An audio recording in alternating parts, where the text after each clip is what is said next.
Hello everyone. Today in this video I will talk about the platelet disorder. This is the part 3 of my video series on the bleeding disorders. Let's start with the case history. A 5 years old male child presented with epistaxis since last 4 days, and in past also child was having the episodes of epistaxis. So screening tests were sent for this. In this, complete blood count, BT, PT, APTT, peripheral blood smear, and platelet function ELISA were sent. According to this, we found that hemoglobin was 9.2 gram per dl, WBC count 10,200, platelet counts 2.2 lakh per mm cube. It is normal. PT and APTT were also within the normal limit. PT 10.4 second and APTT 25.2 seconds.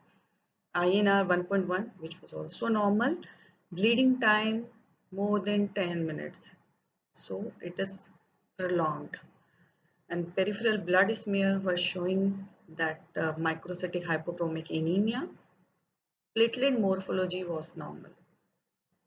And then platelet function analyzer were done in which deficient platelet aggregation with the ADP, collagen and epinephrine were present, and normal resuscitation induced platelet aggregation were there. So according to these investigation, interpretation is that only bleeding time was prolonged, and PFA was suggesting that patient is having the platelet function disorder, and according to the result of the PFA, we can suspect that patient is having Glenchmann thrombasthenia, in which the ristocetin-induced platelet aggregation will be normal. So for this, for the confirmation of this, flow cytometry was sent, and this is the report of that patient, and this is showing that patient is having the deficiency of platelet membrane CD41 and CD61, glycoprotein second B and third A, with the normal expression of CD42B, which is glycoprotein 1B. So according to this report, patient was having Glenchmann thrombasthenia, platelet function disorder. Now start with the thrombocytopenia. When the child is having the platelet count less than 1.5 lakh per mm cube, and with normal platelet function, thrombocytopenia is the really cause of the bleeding unless the count is less than 50,000 per mm cube, except in the preterm newborn, in which the bleeding manifestation can be present when the count is less than 1 lakh. And thrombocytopenia should always be confirmed by examination of peripheral smear. So just remember, we define the thrombocytopenia when the count is less than 1.5 lakh per mm. There are various causes of thrombocytopenia. Either it is due to the impaired platelet production, or we can say decreased synthesis, or it can be due to destructive thrombocytopenia or consumption syndrome, example ITP, or it can be due to sequestration as seen in the hypersplenism, or the combination of all these causes can lead to the thrombocytopenia. So I will tell you the details of all these causes. How to make the differential diagnosis of childhood thrombocytopenia. This table is already discussed in the part 1 of bleeding disorder. Now I am just summarizing again. Whenever you find the child is looking well, clinical appearance of the child is well, then see the morphology of platelet. If the size of the platelet is large and normal hemoglobin and WBC count, then it can be due to increased consumption or destructive thrombocytopenia. It's again further divided into immune or non-immune type. Immune type, example in ITP, which is the most common cause of the immune thrombocytopenia, or if the child is adolescent and presenting with the thrombocytopenia, then rule out the SLE, ask the detailed history about the drugs, and rule out the HIV infection. And in non-immune type, 2B or platelet type von Willebrand disease can also present with this, and hereditary microthrombocytopenia. Now if you find the morphology of platelet is small platelet, and child is having the congenital anomalies, then think about the decreased synthesis. It can be congenital or acquired. In congenital, thrombocytopenia associated with the absent radius, Viscodt-Eldridge syndrome, or X-linked A megakaryocytic Fanconi anemia. In acquired causes after some medication, toxin, or radiation.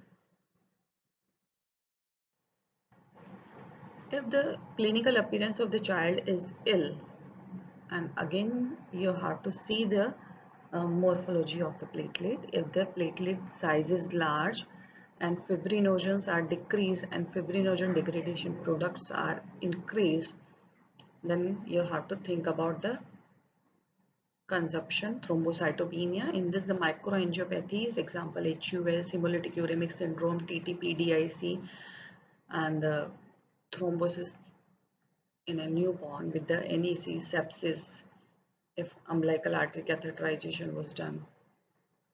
And if the child is having any mass, then you have to suspect the sequestration as seen in the hyperesplenism, hemangioma. And if the morphology of platelet, you find that small platelet with hepatosplenomegaly, then you have to suspect the decreased synthesis. Example in malignancy and storage disorders. So this is the way you have to make the differential diagnosis. First, impaired platelet production, or we can say decreased synthesis. Hallmark of platelet underproduction or impaired production is decreased megakaryocyte or decreased peripheral blood reticulated platelet count. It is characteristic. And there are various causes of impaired platelet production. Example, marrow failure syndrome, aplastic anemia, myelodysplastic syndrome, marrow infiltration by the tumor, infection, example HIV, in which the platelet production is impaired. Chemotherapeutic agent, radiotherapy can decrease the platelet production. Even nutritional deficiency, iron, folate, and B12. You will find the patient is having the thrombocytopenia, and in some storage disorders also platelet production is impaired. So all these are the causes of impaired platelet production. Now the destructive thrombocytopenia, when the production is normal but the patient is having the increased consumption or destruction. In this you will find the when you go for the bone marrow examination, you will find the increased marrow megakaryocyte and high reticulated platelet count. This is opposite to the previous one. So remember it, this is the hallmark of increased platelet destruction. Whenever you find the patient is having the thrombocytopenia and marrow is showing the increased megakaryocyte, then you have to suspect that patient is having destructive thrombocytopenia. And it is further divided into immune and non-immune type. And in immune condition, immune thrombocytopenic purpura ITP, thrombotic microangiopathy TTP, post-transfusion purpura, heparin-induced thrombocytopenia, and in disseminated intravascular coagulation DIC, you will find the destructive thrombocytopenia. We will discuss the details of ITP, immune thrombocytopenic purpura. This is the most common cause of acute onset of thrombocytopenia in a male child. So, as in previous slide, I also said that you have to first look at the patient, clinical appearance of the patient. If the patient is having well appearance and in routine test and in bone marrow examination, you find that this is destructive thrombocytopenia or increased consumption, then first you have to rule out the ITP. Incidence of ITP is 1 in 20,000 and peak age of onset is 1 to 4 years. Patient generally present 1 to 4 weeks after some viral infection, and after some viral infection, antibodies directed against the platelet surface develops. And most common viruses which are associated with the ITP are Epstein-Barr virus and HIV, rarely H. pylori, and sometime after vaccination also. So there will be classical history that age group between 1 to 4 years and having the onset of petechiae and purpura after 1 to 4 week of some viral infection. So this is a characteristic history you will find. Now investigations in ITP. First, you have to confirm clinically. In ITP, there will be no hepatosplenomegaly, no lymphadenopathy, no bone pain, and child is looking well. Then you have to suspect that patient is having the immune thrombocytopenic purpura. So in investigation, you will find that severe thrombocytopenia will be there when the platelet is less than 20,000 and platelet size is normal or increased. And in an acute ITP, hemoglobin value, WBC count, differential count will be normal. It will be decreased only when the patient is having severe bleeding manifestation, then the hemoglobin value can be decreased. And when you will go for the bone marrow examination, you will find that granulocyte and erythrocyte series will be normal. Only the megakaryocytes will be increased in number. So you have to confirm by bone marrow examination. So in this picture you can see the large size of platelet in a patient of immune thrombocytopenic purpura. In ITP, we should go for bone marrow aspiration and biopsy only if you are having some doubt that child might having the leukemia or aplastic anemia. If you find that abnormal WBC count and DLC counts, and you find that unexplained anemia is there, and if you think that bone marrow failure or malignancy can be there, then only go for. And HIV testing should be done if you are suspecting in a risk population, and direct antiglobulin test should also be done if there is unexplained anemia with the thrombocytopenia is there, to rule out the Evans syndrome in which the autoimmune hemolytic anemia with the thrombocytopenia is there. And before instituting therapy with the anti-RHD, we should rule out by doing the direct test. Now, treatment in ITP. Platelet transfusion is contraindicated generally unless the life-threatening bleeding is there. So remember, we should not routinely transfuse the platelet. If the child is having the life-threatening bleeding and platelet count is less than 10,000, only and only then you have to give the platelet transfusion, otherwise not. There is a role of IVIG. It should be given in a dose of 0.8 to 1 gram per kilogram for 1 to 2 days. It will induce a rapid rise in platelet count in 95% patient within 48 hours. But side effect of IVIG is that there is high frequency of headache and vomiting. It is suggestive of aseptic meningitis, which is induced by the IVIG. So we should keep in mind, and it should be given slowly over a period of 1 to 2 hours. There is a role of prednisolone. It should be given in a dose of 1 to 4 milligram per kilogram per day as a short course, and we should taper slowly.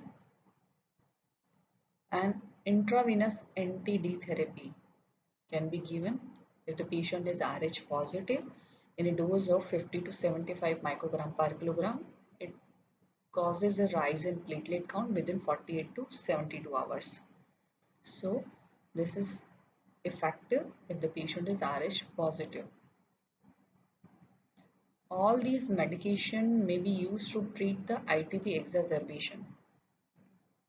And if the child is having intracranial hemorrhage or life-threatening hemorrhage, then we can use the multiple modalities. Example, we can give IVIG, steroids, and platelet transfusion if you find that child is having life-threatening hemorrhage. Now, role of splenectomy in ITP. If the child is more than 4 years with the severe ITP and which is converted into the chronic ITP, and whose symptoms are not easily controlled with the therapy, then only we will go for the splenectomy. If the life-threatening hemorrhage complicates the acute ITP and platelet counts cannot be corrected rapidly with the transfusion of platelet, IVIG and steroid, then we can go for the splenectomy. Otherwise, in acute ITP, role of splenectomy is negligible.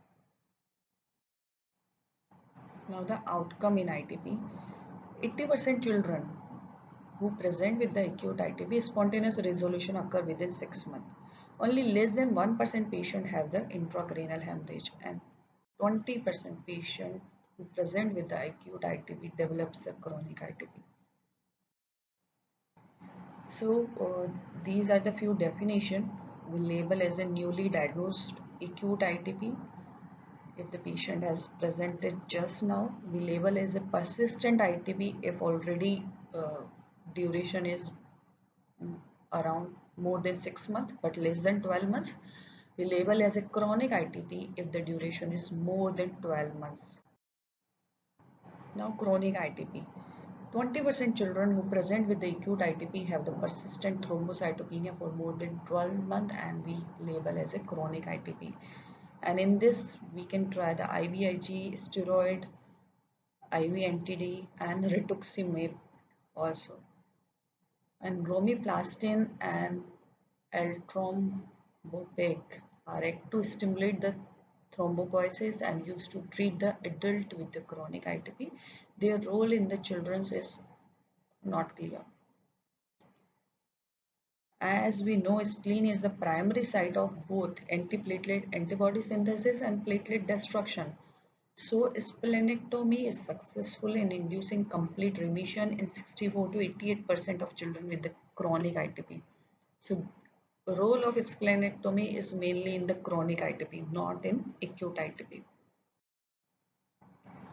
These are the differential diagnosis of the chronic ITP. We should rule out the SLE whenever there is a adolescent age group, female child presented with the thrombocytopenia and you are suspecting ITP. First, rule out the SLE by doing the antinuclear antibody. HIV testing should be done. Type 2B and platelet type von Willebrand disease can also present in this way. So always go for the all the tests for the von Willebrand disease.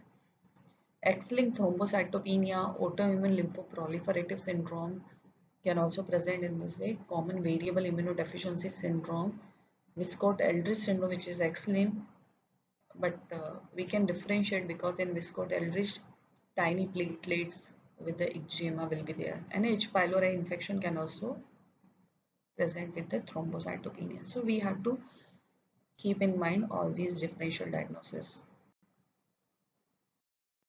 Another cause of thrombocytopenia is thrombotic microangiopathies and thrombotic thrombocytopenic purpura. In this condition, clinical appearance of the patient will be sick and patient will have the fever with thrombocytopenia with microangiopathic hemolytic anemia with altered renal function and neurological signs. So this is the pentad of the sign which is classically present in TTP and other microangiopathies. And when you will go for the investigation, you will find that fibrinogen level will be decreased, FDP will be increased. And when you will perform the PBS, peripheral blood smear, you will find that cystocytes, spherocyte, helmet cells will be there and elevated reticulocyte counts will be there.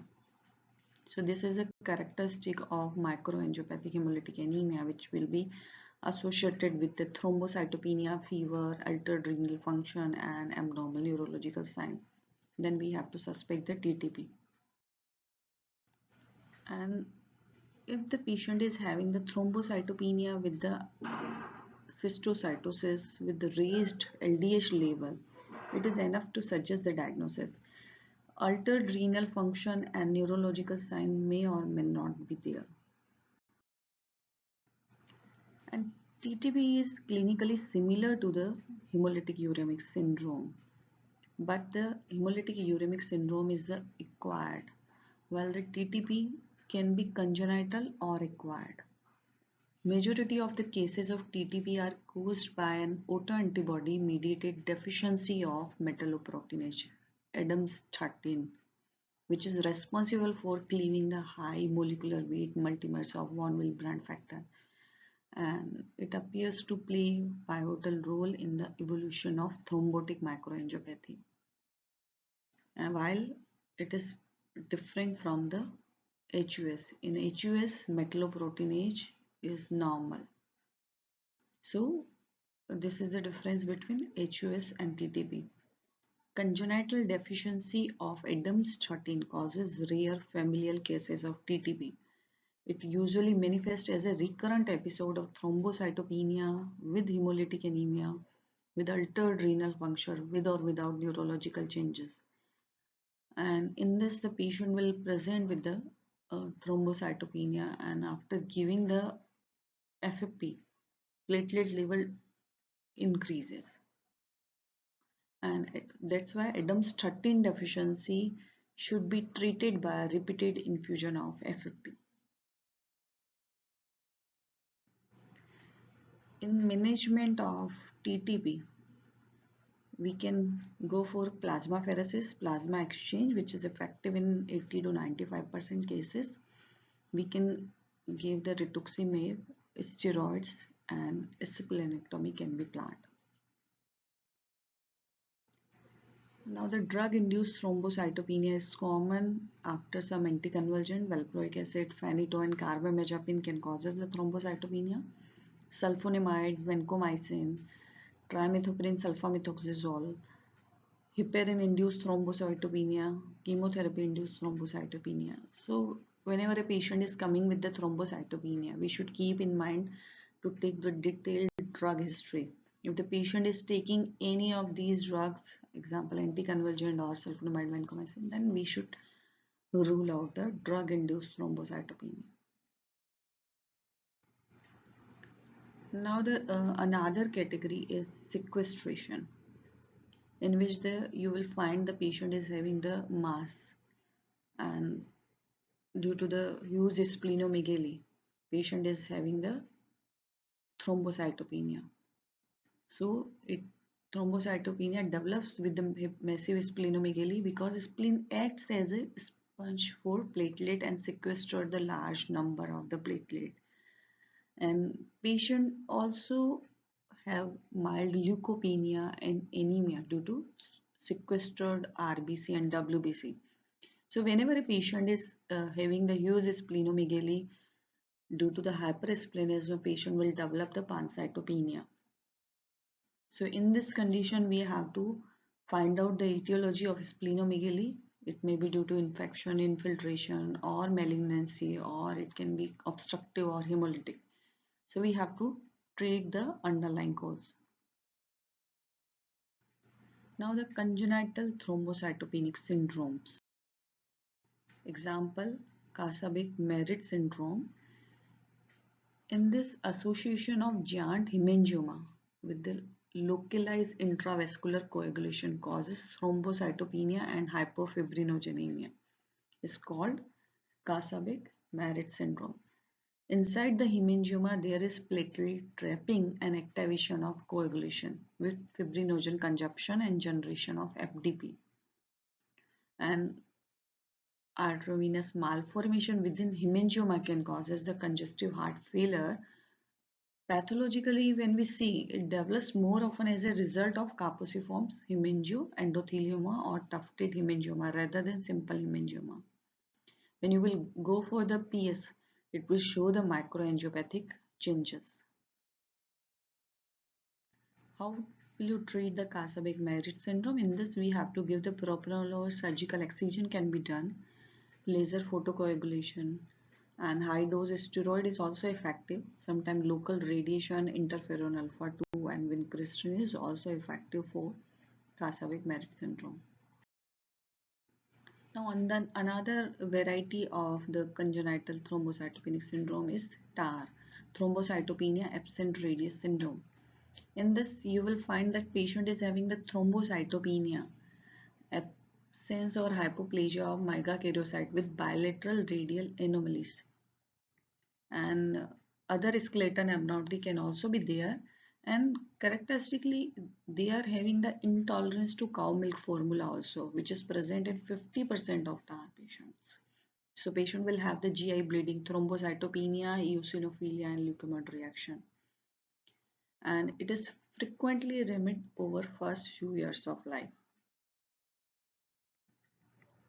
Now another category of congenital thrombocytopenic syndrome is Wiskott-Eldridge syndrome. In this, the classical triad of thrombocytopenia with tiny platelets. Remember, whenever there is a tiny platelet with thrombocytopenia, with eczema, with recurrent infection due to immune deficiency, you have to rule out the VAS. This is X-linked recessive disorder, and in this VAS protein is common to all cell of hematopoietic lineage will be affected. When you will go for the bone marrow examination, it will shows the normal numbers of megakaryocyte with bizarre morphology. So accelerated destruction is the etiology. And the treatment will be splenectomy or hematopoietic stem cell transplantation. Now in platelet disorders, another category is congenital platelet function disorder, in which you will find that in screening test, bleeding time is prolonged, but the patient is having the normal platelet counts. And when you will go for the PFA and a specific flow cytometry, then either it is due to Bernard-Schroeder syndrome or Glangerman thrombocythemia. In Bernard, defect or deficiency of glycoprotein 1b complex. This is platelet von Willebrand factor receptor. Whenever there is a endothelial injury, then platelet attached to the endothelium by the help of von Willebrand factor, and the receptor for this binding is the GP1b. So whenever a patient is having Bernard-Schroeder, then there will be a defect in platelet adhesion. Now in Glangerman thrombocythemia, there will be defect in platelet fibrinogen receptor. This is glycoprotein 2b and 3a. This is for platelet aggregation. After adhesion of the platelet to the endothelial cell with the help of von Willebrand factor, platelet is activated and release the mediator, and the further platelets also come and aggregate on the adhere platelet. So for the aggregation between platelet to platelet, glycoprotein 2b and 3a receptor is very important. So there will be a defect in aggregation in Glangerman thrombocythemia. When you will go for the platelet size, platelet morphology, you will find the big size of platelet in Bernard-Schroeder syndrome. So remember B for B, and the prolonged BT time will be in both, but the size of the platelet will be normal in Glangerman thrombocythemia. And in platelet aggregation test, you will find the absent risdosyltin induced platelet aggregation in Bernard-Schroeder, while normal aggregation to all other agonists will be there. While in the Glangerman thrombocythemia, there will be normal aggregation to risdosyltin and absent platelet aggregation to all other agonists.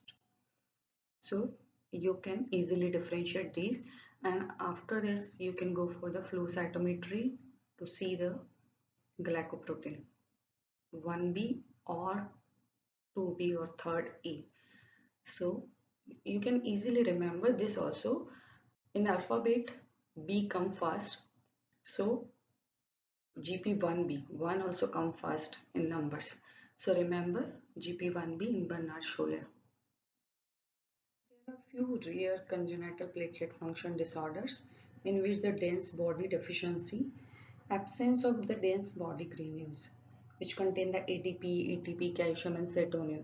If the mediator will not release, then the platelet function will be altered and the further platelet aggregation will not occur. Another is gray platelet syndrome, in which the platelet alpha granules are absent, resulting in platelets appear gray on right strain of peripherismia. So all these are the rare ones. How will you treat the platelet function defect? We can give the desmopressin 0.3 microgram per kilogram IV, platelet transfusion 1 unit for the 5 to 10 kg weight babies, or we can remember 10 to 20 ml per kg. And stem cell transplantation will be the definitive treatment for the platelet function disorders. Thank you.